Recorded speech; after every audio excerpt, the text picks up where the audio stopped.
Mr. Baranec was prepared to enter a guilty plea to the lesser included offense of manslaughter.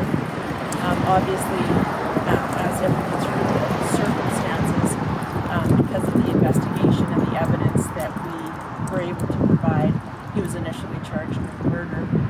In order to bring finality and certainty to the family, we decided to accept the lesser included offense of manslaughter. We agreed to a life sentence, which is the longest sentence a person can receive, and agreed to the maximum parole and eligibility as part of the joint submission to the court. In the end, the simple reason for that was finality and certainty. The family doesn't have to worry now about any possibility of appeals.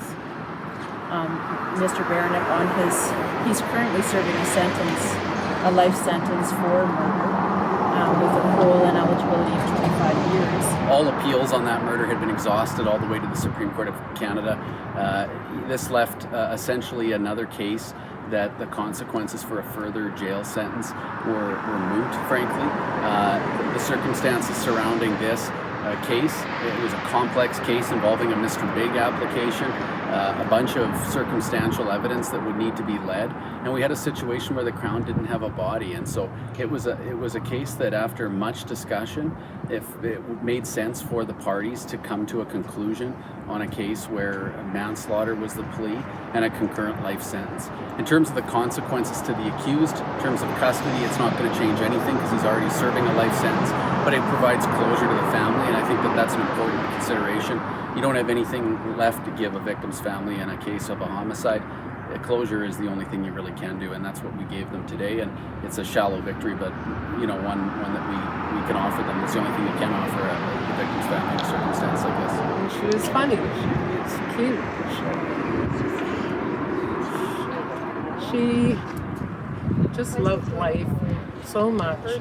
She was always interested in what other people's opinions were about anything, really. She liked football and sports, running, artwork. Yeah,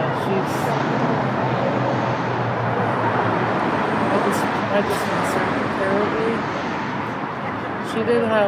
I did have a lot of faith in her. I do believe she could have gotten a long ways in her life. And there was a lot of things she wanted to do in her life. She had a lot of aspirations. And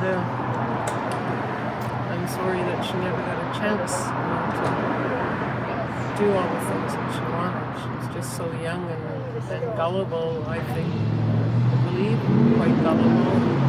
And wanted love.